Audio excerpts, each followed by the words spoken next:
On the afternoon he thought his family would finally honor him, Dennis sat in a polished law office where the air smelled of wood polish and paper. His son, Harris, leaned back in his chair with a smug smile, convinced his father would walk away with nothing from his late mother's fortune. But when the lawyer adjusted his glasses and read one single line from the will, everything changed. The smile disappeared from Harris's face. His eyes widened, then narrowed with fury, and before anyone could stop him, he began to scream so loudly that the entire office trembled. Harris's outburst echoed against the walls, leaving everyone frozen in shock. Where are you watching from today? Kindly hit like, comment, and subscribe to this channel for more. Dennis, 50 years old, sat still, his hands gripping the armrest, trying to steady his racing heart. He had expected silence, maybe a cold dismissal, but not this chaos. The lawyer cleared his throat, preparing to read further, but Harris slammed his fist on the table. "This is impossible," he shouted, his voice raw with disbelief. She would never do this. She would never give him anything. Not after everything. Dennis's eyes fell on the polished floor tiles, their shine reflecting the storm unraveling in front of him. Memories rushed through his mind. Years of being dismissed, accused, and blamed for choices that had never been his. The lawyer, Mr. Lawrence, spoke again in a calm, steady voice, but the words cut deeper than any blade. The estate, valued at over $36 million, was not going where everyone had expected. Harris's inheritance was far smaller than imagined, while Dennis's name was written beside the lion's share. Silence hung thick, broken only by the sound of Harris's ragged breathing and the ticking wall clock. The office itself seemed to tighten under the weight of tension. Harris's expensive suit, his polished shoes, his carefully crafted appearance, all of it looked powerless against the single truth hanging in the air. His father, the man he had mocked for years, was now the heir to his mother's empire. "This is fraud," Harris barked, pointing at Dennis as if his finger could erase the words on paper. "You tricked her. You poisoned her mind against me." But Dennis shook his head slowly. His voice was soft, yet unshakable. "I did nothing, son. Not this time." Mr. Lawrence adjusted the papers on his desk, his tone measured, as though he had seen such storms before. "These were her final wishes, Harris. Signed, witnessed, and sealed only 14 months ago." The words seemed to hammer at Harris's chest. 14 months ago, when his mother had still been in perfect health, still leading Sunwave Holdings with sharp precision. Why then? Why had she chosen the man she divorced 17 years earlier, the man Harris believed unworthy of her world, to inherit everything she had built? The question burned in the room, unanswered, its weight pulling everyone into deeper silence. The ticking clock grew louder in the silence, like a drumbeat announcing judgment. Dennis shifted uneasily, his chest tight, still struggling to understand why his late ex-wife would leave him control of everything she had built. Harris leaned forward, his voice sharp as a knife. "Tell me this is a mistake, Mr. Lawrence. Tell me my mother didn't betray me like this." But the lawyer remained steady, his eyes fixed on the documents. "There is no mistake, Harris. These are her signed and witnessed words. The court will recognize them as binding." Harris's hands trembled as anger burned behind his eyes. Dennis had imagined this day differently. Perhaps a quiet reading, perhaps nothing at all for him, maybe only a brief acknowledgement of their past. Instead, here he sat, being handed a legacy he never asked for. He looked at his son, handsome, successful-looking, confident in appearance, but beneath it all, there was a boy still trying to outgrow the shadows of his mother's power. "You never deserved her," Harris spat suddenly, his voice cracking. "And you don't deserve her empire either." The words stung, not because they were entirely true, but because they carried the sharp edge of unresolved bitterness. Mr. Lawrence cleared his throat, breaking the tension for a moment. "Your mother's instructions were clear. Harris, you inherit the family estate on Rosehill Avenue, along with a direct cash gift of $600,000. Dennis inherits controlling interest in Sunwave Holdings, worth over $35 million, along with majority ownership of its subsidiaries. The air turned heavy again. Harris's lips tightened. So I get a house and pocket money while he pointed violently toward Dennis, walks away with an empire? His voice rose, each word trembling with rage. No, this cannot stand. Dennis closed his eyes for a moment, trying to steady himself. He remembered the early days, when Sunwave Holdings had been nothing more than his wife's small consultancy dream, nurtured on their dining table. He remembered supporting her, even when she outgrew him, even when their love drowned beneath ambition. Now, 17 years later, that same empire was being thrust back into his hands. He whispered almost to himself, "Why me?" But Harris heard him. "Why you?" "Because she hated me enough to punish me." His voice cracked again, the arrogance giving way to raw, wounded disbelief. Mr. Lawrence reached for another sealed envelope, his face carefully controlled. She anticipated these questions. She left a personal message to explain her decision. It was meant to be read only after the will. The room froze. Harris's chest heaved as if he had been running. His anger balanced on the edge of despair. Dennis's palms felt clammy, his heart pounding as though his late wife's voice might suddenly fill the room. The lawyer tapped the envelope against the desk, then looked at them both. "She wanted this message to be shared with you together in this moment." The envelope seemed to grow heavier in Mr. Lawrence's hand, as though it carried not just paper, but truth powerful enough to wound or heal. Harris leaned forward, his voice shaking. "Don't read it. There's no need. She's gone. Whatever excuses she left behind are meaningless." But his eyes betrayed him. Behind the fury was a hunger, a desperate need to understand why his mother had chosen to break him in this way. Dennis, silent, felt his throat tighten. For years he had lived with questions of his own. Now, perhaps, answers were finally within reach. Slowly, with deliberate care, Mr. Lawrence slid the letter from the envelope. The cream-colored stationery caught the afternoon light, and his steady voice began to read aloud. "To my beloved family, if you are hearing this, then my journey on earth has ended. I know my decisions may shock you, but I made them with clear mind and open heart." A silence fell heavy across the room.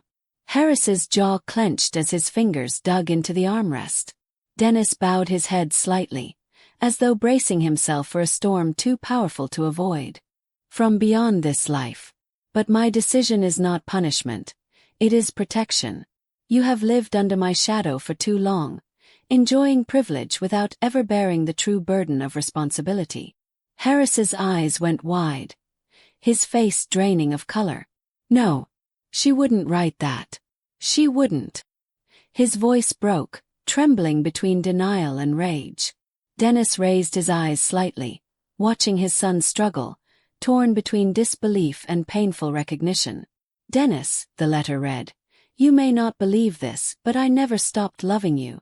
Even after 17 years of silence, my heart carried your memory. You were not perfect, but you taught me lessons about humility, kindness, and service that I forgot when I chased success."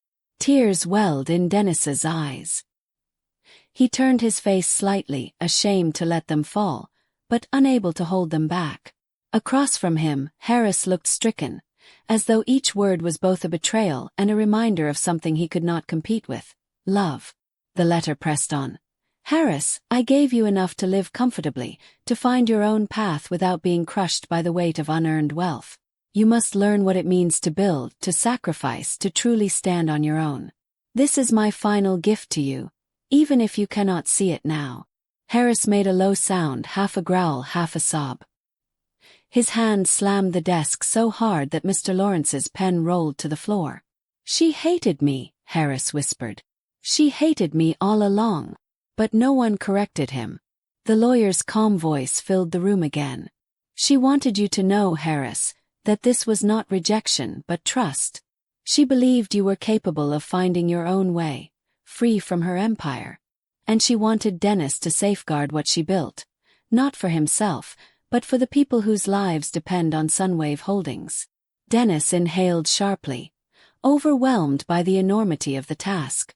Harris, however, shook his head violently. No, this is madness. She gave him my life. She gave him everything that should have been mine. His voice rose dangerously close to breaking. The air in the office grew hot, heavy with the weight of grief and fury. Dennis finally spoke, his voice trembling but steady. Harris, this is not about me taking what's yours. This is about your mother's choice. She saw something I didn't see in myself. I never wanted this, but she has trusted me. And I can't dishonor that. Harris's glare cut through him like a blade. You're nothing but a failure, she pitted. You'll destroy everything she built. The words dripped with venom, but behind them was pain, raw and unhealed. Mr. Lawrence placed the letter back in its envelope, folding his hands carefully. Gentlemen, these are her wishes. They cannot be undone by anger. You both have choices to make. Harris, you can embrace what she left you and build a life of your own. Or you can fight, dragging this into courts that will not change the truth. Dennis, you must decide whether to carry this burden with honor or let it destroy you. The silence that followed was almost unbearable, broken only by the faint hum of traffic outside. For a long moment no one spoke. Harris sat stiffly, his knuckles white, his breathing ragged. He looked at his father with pure hatred, yet beneath that hatred was something else, a deep wound that words could not heal. Dennis, meanwhile, felt both humbled and terrified. The weight of responsibility pressed on his shoulders, heavier than any load he had carried in his life. Why me? He whispered again, not to Harris, not to the lawyer, but to the memory of the woman who had once promised him forever. Finally, Harris rose from his seat, his chair scraping violently against the polished floor. His eyes burned with tears he refused to let fall. This isn't finished, he said coldly. I will not accept this insult. I will not let him take what belongs to me. He stormed toward the door, each step echoing like thunder. Dennis sat frozen, staring at the envelope in Mr. Lawrence's hand. The lawyer's calm voice followed Harris's departure. The law is clear, but what remains between father and son? That is for you to resolve. When the office door slammed behind Harris, the silence that followed was heavier than any word spoken. Dennis sat still, unable to move, his hands resting on the armrest as though he feared falling if he let go. Mr. Lawrence leaned forward, his voice gentle yet firm. Your life has just changed, Dennis. But I must warn you, this inheritance comes with storms. Harris will not let go easily. Be prepared for battles not only in court but in the court of public opinion. Dennis nodded slowly, his heart already burdened by the weight of unseen battles to come. The walk back to his modest apartment felt like crossing into another world. Dennis's neighborhood, with its cracked sidewalks and leaning fences, bore no resemblance to the marble halls of Sunwave Holdings. His neighbors greeted him casually, unaware that millions of dollars now rested in his name. Inside his small room, he removed his jacket and sat at the edge of the bed, staring at his worn shoes. Wealth had never been his pursuit. Responsibility had never been this heavy. He whispered into the silence. What am I supposed to do with all this, Brianna? Meanwhile, Harris paced inside his luxury apartment overlooking Citibank towers. His reflection glared back at him from the glass wall, but he saw only betrayal. 4 years, he had lived in the shadow of his mother's empire, believing one day it would be his.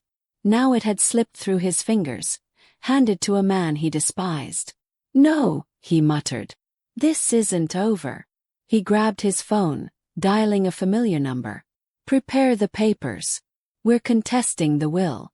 Mental incapacity, undue influence, fraud. Use every angle. He's not keeping this. His voice was ice, but his eyes burned with fire. At Sunwave Holdings headquarters, the news spread like wildfire. Employees whispered in corridors, shocked that the man most had never met was now their chairman. Dennis. Who is he?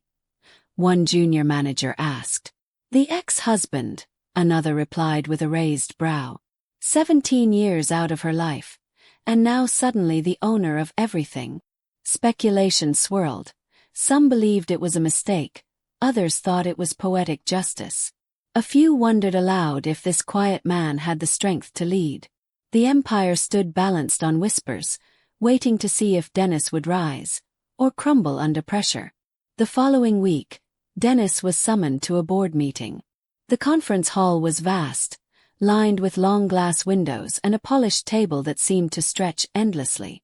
Executives in sharp suits eyed him with skepticism, their faces masks of politeness hiding judgment. "Welcome, Mr. Flores," one said, his tone heavy with doubt. "We hope you understand the seriousness of your new position." Dennis cleared his throat.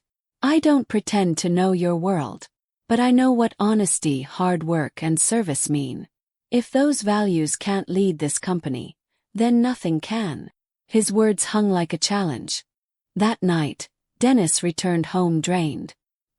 His phone buzzed with messages, journalists demanding interviews, old acquaintances suddenly eager to reconnect, strangers offering advice on wealth management.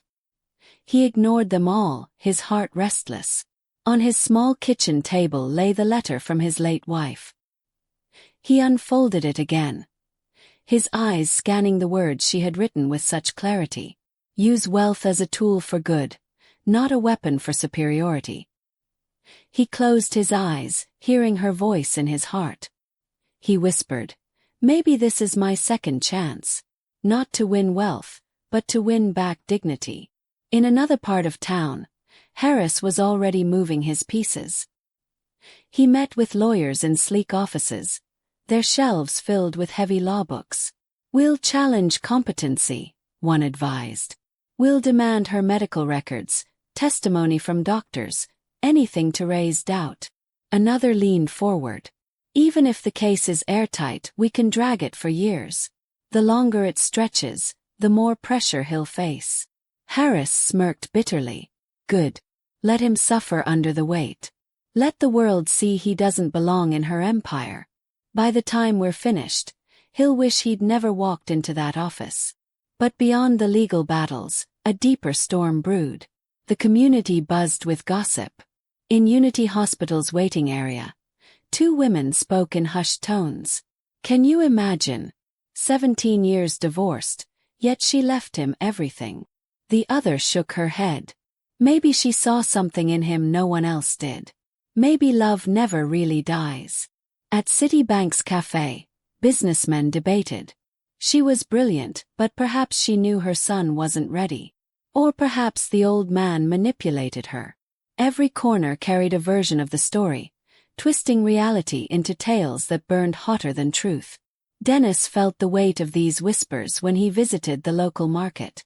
Vendors paused their chatter, eyes following him as though he carried secrets in his pockets.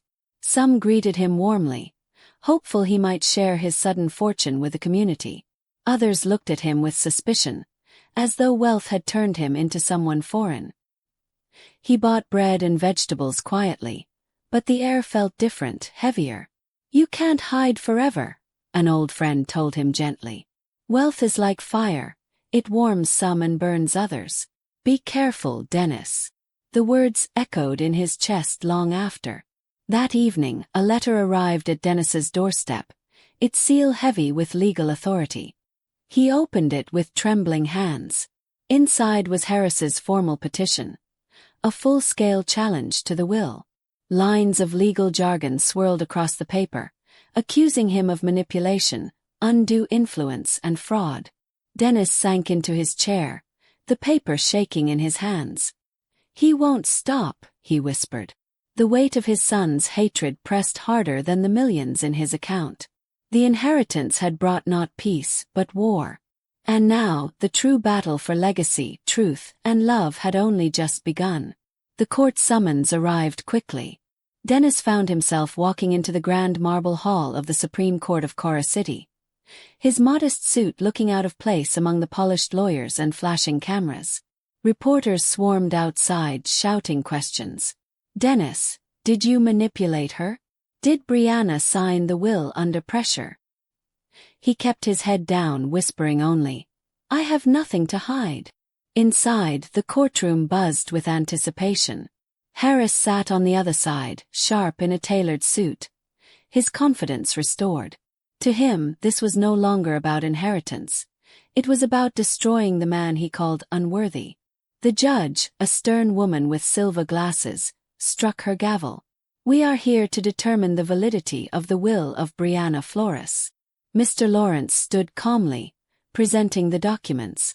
The will was executed with full mental capacity, witnessed properly, and accompanied by psychological evaluation. On the opposite side, Harris's legal team leaned forward, their voices sharp. "We claim undue influence. We claim manipulation by the ex-husband, who conveniently reappeared in her final days." Dennis clenched his fists. He wanted to speak to defend himself, but the courtroom was a place where only evidence carried weight. The first witness called was Dr. Amina from Unity Hospital. She stepped forward, her white coat replaced with a simple dress, but her authority remained strong. "Mrs. Flores was in perfect mental health when she updated her will," she said firmly. "She passed all evaluations. Her mind was clear, her decisions deliberate."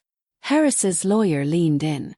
"Doctor, isn't it possible she was influenced emotionally? That she felt guilt or pressure from her ex-husband?" Dr. Amina shook her head. She hadn't spoken to him in over 17 years. Her decision was her own. The courtroom murmured with surprise. Despite the testimony, Harris remained defiant. He whispered furiously to his lawyers, who nodded and prepared new strategies. Meanwhile, Dennis sat silently, his heart aching. He had never asked for this battle. He had never asked to carry his late wife's empire. Yet here he was, fighting not for money, but for truth, and for the shred of dignity he had left. When the session adjourned, journalists rushed forward again. One asked loudly, "Dennis, why do you think she chose you over her son?" For a moment, his lips trembled. Then he answered softly, "Maybe she remembered love more than power." The words spread across newspapers the next morning. "Love over power. Ex-husband claims true reason for fortune." Some mocked him, others praised him. The public was divided. In Citibank's plaza, a group of workers discussed heatedly. Maybe she saw through Harris's arrogance. Another shook his head. Or maybe Dennis played a game behind the scenes. At Unity Hospital, nurses whispered in corridors. 17 years apart, yet she still loved him. That kind of love is rare. Everywhere, people debated, and the story grew larger than just wealth. It became a parable about love, pride, and legacy. For Dennis, the weight of the case deepened each night. Alone in his apartment, he read his late wife's letter again and again, tracing every word with trembling fingers. "You deserve every penny, Dennis, because you will never use it to harm others." Her words gave him strength, but they also filled him with fear. Could he live up to her faith? Could he protect Sunwave Holdings, a company he barely understood? He whispered into the darkness, "Brianna, guide me. I don't know if I'm strong enough." His reflection in the window looked back, weary yet determined. Meanwhile, Harris unleashed a campaign outside the courtroom. He appeared on talk shows, declaring himself the rightful heir. "My mother built Sunwave Holdings with me at her side," he said confidently. "She would never hand it to a man who abandoned her. This is a betrayal of her vision." His polished words convinced many, fueling public outrage against Dennis. Hashtags trended online.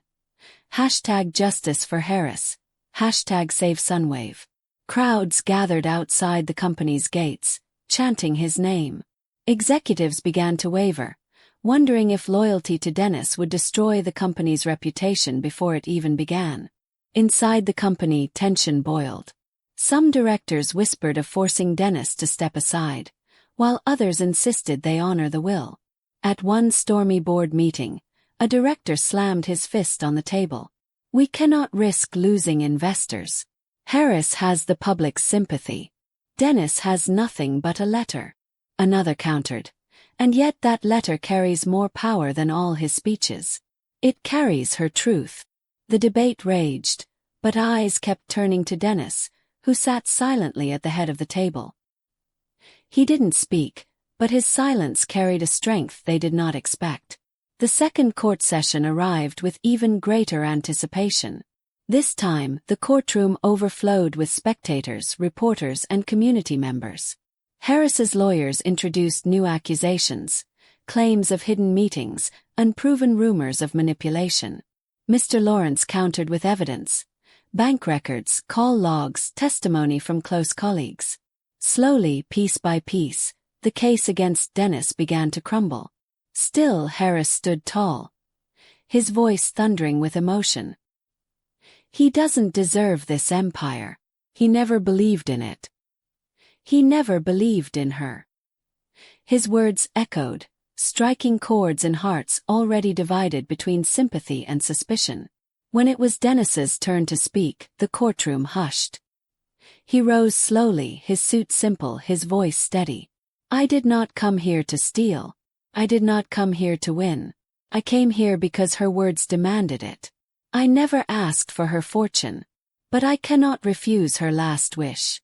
Harris, he turned to his son, his eyes soft yet firm. This isn't about what I deserve. It's about what she chose. And until my last breath, I will honor it. The silence that followed was heavy, broken only by the judge's gavel striking. The courtroom buzzed after Dennis's words, a mix of murmurs and shifting loyalties. Some looked at him with newfound respect, others with doubt. Harris clenched his jaw, refusing to meet his father's gaze. The judge adjusted her glasses. We will adjourn until tomorrow. Both sides have presented arguments, but the court will need further deliberation. The gavel struck, ending the day's proceedings. Outside, reporters swarmed again. One thrust a microphone toward Dennis. Do you believe you've won? He paused, then answered simply. This is not about winning. It's about fulfilling her last wish. The words spread quickly across headlines. That evening, Dennis walked home under the dim glow of street lamps. The city felt colder, heavier with expectation. His small apartment seemed too fragile a place for the storms brewing around him. On his table lay unpaid bills, a chipped mug, and the envelope containing Brianna's letter. He touched it gently, whispering, "Why did you trust me with so much?" Across town, Harris sat in his high-rise apartment, staring at the skyline. He replayed the lawyer's words and his mother's message in his mind. But instead of reflection, bitterness festered. If the law won't give it back, he muttered, I will take it. At Sunwave Holdings the next morning, whispers grew louder. Executives split into two camps, those who favored honoring the will, and those who wanted Harris reinstated through influence. Investors are threatening to pull out, one director warned. If Harris doesn't lead, we may collapse. Another argued. Dennis represents stability. He may lack experience, but he carries something Harris does not, integrity. The boardroom became a battlefield of words. Dennis sat quietly, watching the storm unfold, until one voice pierced through. A young manager, barely 30, stood. Our late founder believed in him. That should be enough for us to try. Meanwhile, the court continued its hearings. Harris's legal team produced witnesses, former business associates, consultants, even distant relatives, each trying to cast doubt on Dennis's character. He abandoned her, one claimed. He never supported her dreams, another added. But under cross-examination, inconsistencies appeared. Some admitted they hadn't spoken to Brianna in years. Others revealed grudges rooted in failed deals. Slowly, the truth became clearer. The accusations were built on bitterness, not fact. Still, Harris remained defiant, gripping the table, eyes blazing. To him, the trial wasn't about law anymore. It was about proving his father unworthy in the eyes of the world. The judge called for a recess. Outside, crowds gathered, chanting slogans, holding placards. Some read, "Justice for Harris." Others bore the words, "Honor Brianna's choice." The divide in the community had grown sharp, splitting neighbors, friends, even families. Dennis walked through the crowd quietly, people shouting both blessings and curses at him. One elderly woman caught his arm. "My son worked for Brianna. She gave him a chance when no one else would. If she trusted you, then I will too." Her words steadied him, reminding him that his late wife's decision had meaning beyond personal conflict. That night, Dennis sat awake, staring at the ceiling. His mind replayed Brianna's words. Use wealth as a tool for good, not superiority. He thought of the community. Families depending on Sunwave Holdings for jobs, students who received scholarships, hospitals supplied by the company's donations. This was bigger than his own doubts, bigger than his son's anger. "If I must carry this," he whispered, "then I must carry it for them too." It was the first moment he accepted not only the inheritance, but the responsibility it demanded. Outside, the night wind howled as if echoing his silent vow. Across the city, Harris met with his lawyers one final time. "If the court rules against us tomorrow," one warned, "your options will be limited. Appeals will take years, and the company will move forward under Dennis." Harris's fists tightened. "Then I will bring him down outside the courtroom. Public pressure, financial sabotage, whatever it takes. He won't sit in her chair. Not while I breathe." His voice shook with fury, but behind the rage was grief he couldn't admit. He had spent his life chasing her approval. Now, in death, she had given her trust to another. The final day of court arrived. The gallery overflowed with spectators. Journalists crammed into every corner, cameras flashing. Mr. Lawrence presented closing arguments with calm precision. "This is not a battle between father and son," he said. "This is a question of honoring the voice of the deceased." Brianna Flores made her decision clearly, freely, and with full capacity. Her choice must stand. Harris's lawyer rose, his tone fiery. "We cannot allow an ex-husband who contributed nothing to reap the fruits of another's labor. This is injustice, and the court must correct it." The room erupted in tension.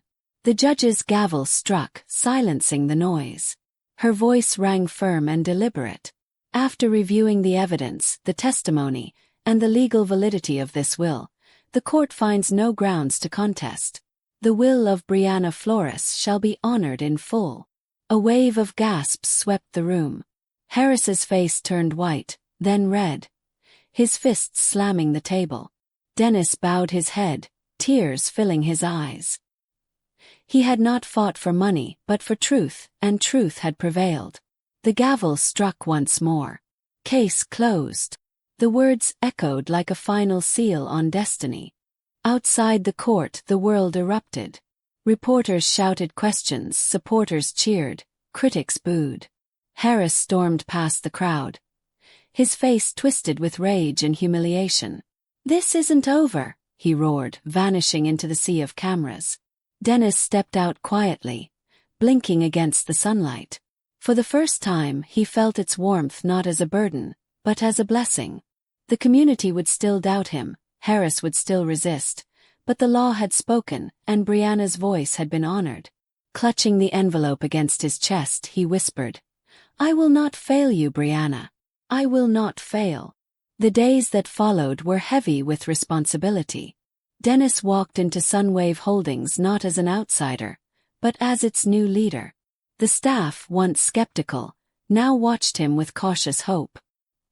He stood before them in the main hall, his voice steady though his heart trembled. "I cannot replace the woman who built this empire, but I can honor her vision. This company is not just about profit. It is about people, families, and communities. If we forget that, then we lose everything." His words rippled through the room, planting seeds of trust where doubt had once flourished. But outside, Harris continued his crusade. He gave fiery interviews, calling the ruling unjust, portraying himself as the victim of betrayal. Some supported him, others grew weary of his bitterness. Late one night, standing alone on his balcony, Harris stared at the glowing skyline. For years, he had believed wealth and power defined him. But now, stripped of the empire, he felt hollow.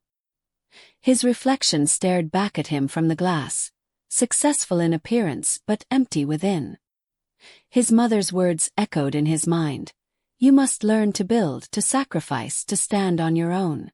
He clenched his fists. Back at Sunwave, Dennis met with executives and began listening to their concerns. He knew he lacked their business knowledge, but he carried something they had forgotten: humility. Teach me, he told them. I do not know everything, but I will learn. Slowly, resistance softened. The young manager who once defended him leaned forward. Sir, if you lead with sincerity, we will follow. For the first time, Dennis felt the burden lighten. He realized leadership was not about expertise alone, it was about trust, about guiding with values that outlast numbers on a balance sheet. The community began to notice changes. Sunwave Holdings increased its support for schools, funded new medical equipment for Unity Hospital, and opened programs to help young entrepreneurs. At Citibank Plaza, people whispered with surprise. He's different, one said. He doesn't chase glory. He serves. Slowly, the narrative shifted. What began as skepticism turned into cautious respect. And though Harris continued his fight in the shadows, many began to see his bitterness for what it was: a wound that no amount of money could heal. Dennis, quietly, had begun to rebuild not just a company but trust. One afternoon, Harris appeared at Sunwave's gates. The staff froze as he demanded to see his father. Inside, Dennis received the message and nodded. Let him in. They met in the same boardroom where everything had once felt like war. Harris's eyes were sharp, his posture rigid, but beneath it all was exhaustion. Why? He asked quietly. Why would she trust you and not me? Dennis looked at his son with sorrow. Because she knew you still needed to find yourself. And because I never stopped believing in her. For the first time, Harris lowered his gaze. The silence between father and son stretched long. Finally, Harris whispered, I hated you. For years, I thought you were the reason she chose ambition over family. But maybe I hated you because I saw in you something I couldn't be. Content. His voice cracked, the mask of pride slipping. Dennis reached across the table, his hand trembling. I never wanted your hate, Harris. I only wanted your love. The fortune doesn't matter. You do. Tears filled Harris's eyes, but he pulled back, unwilling yet to surrender. Still, the words hung heavy, refusing to be ignored. In the months that followed, Harris withdrew from public battles. The court cases ended, the interviews stopped. He disappeared from headlines, choosing instead to travel, to think, to wrestle with himself. Dennis continued his work at Sunwave, transforming the company into a force of service. Slowly, their relationship began to thaw. It wasn't easy. Decades of resentment could not vanish overnight, but small gestures began to replace bitterness. A phone call on a quiet evening, a short visit to the office. Fragile threads of reconciliation, fragile but real, began to weave between father and son. 2 years later, the company thrived under new leadership. Schools flourished with scholarships, hospitals expanded their reach, and communities grew stronger.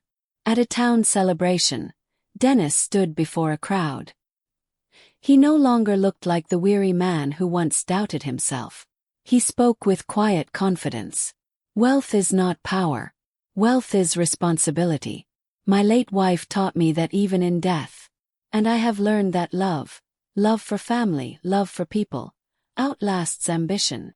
The crowd cheered not just for him, but for the reminder that values mattered more than fortune. In the audience, Harris stood silently, his face unreadable. But when the crowd dispersed, he approached his father. You've done well, he admitted, his voice low but sincere. Dennis turned to him, his eyes soft. Not I, Harris. Because even in your anger, you reminded me that this work matters. Your mother wanted us both to grow, even if she gave me the heavier burden. Harris nodded slowly. For the first time, the hatred in his eyes dimmed, replaced by something closer to peace. A fragile peace, but peace nonetheless. And so the story of Dennis and Harris became a tale told across markets, schools, and villages. It was whispered in Citibank's cafes, retold in Unity Hospital's waiting rooms, shared in classrooms where children dreamed of becoming more than heirs. It was not just the story of wealth, but of love, forgiveness, and responsibility. In the end, Dennis had inherited more than money. He inherited the chance to heal wounds, to serve others, to prove that character outweighs riches. And like all true folktales, the wisdom remained. Fortune may fade, but integrity lives forever.